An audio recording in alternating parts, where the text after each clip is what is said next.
ဒီစကားလုံးသုံးလုံးကိုကြည့်ကြပါဦး speak say tell ဒီ verb သုံးမျိုးဒီပြောသည်ဆိုတဲ့အဓိပ္ပာယ်ဖြစ်ပါတယ်ဒါဆိုလို့ရှိရင်ဒီနေ့ဒီသုံးမျိုးကိုကိုယ်ပြပြသိဖို့အတွက်အတူတကွလေ့လာကြရအောင်အများသူကလေ့လာလို့ရအောင် like comment share လေးလုပ်ထားပေးဖို့မမေ့ပါနဲ့နော်သွားမယ် speak ခရင်သွားမယ် speak ဒီ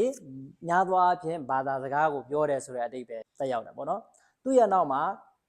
language ဆိုတာဘာသာစကားနောက်ဒါမှမဟုတ် speak to ဒါမှမဟုတ် word အဲ့ဒီနောက်မှာ person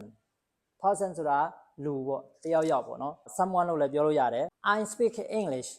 can I speak to the manager I speak with my friend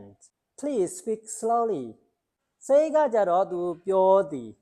ဘာကိုပြောရလဲဆိုလို့ချင်းအကြောင်းအရာတစ်ခုခုကိုပြောတယ်ဓာတ်ရိုက်ပြောတယ်စိတ်ရဲ့နောက်မှာဓာတ်ရိုက်သူပြောမဲ့အကြောင်းအရာတစ်ခုကိုဓာတ်ရိုက်လာတာပေါ့ကွာဥပမာဝါကျတွေနဲ့ပြောကြရအောင် He said I am tired She said she was busy He said hello What do you say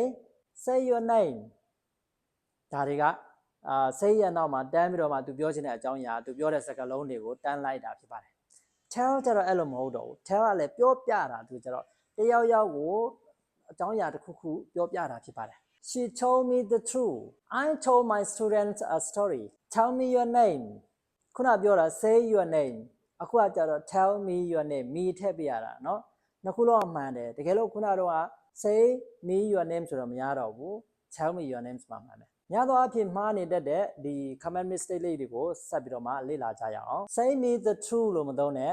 tell me the truth လို့သုံးမယ် tell that again လို့မသုံးရဘူး say that again လို့သုံးမယ် say me your name လို့မသုံးနဲ့ tell me your name လို့သုံးမယ်တကယ်လို့ say သုံးချင်တယ်ဆိုလို့ရှိရင်တော့ say your name to me အဲ့လိုသုံးလို့ရသေးတယ်နော်ဒါဆိုလို့ရှိရင်ဒီ verb သုံးမျိုးရဲ့အသုံးကိုကိုယ်ပြပြသိလောက်ပြီးထင်ပါတယ်ကိုယ်ပိုင်ဝါကျလေးတွေကို comment မှာရေးခဲ့ပြပါဦးနော် See you on the next video have a good life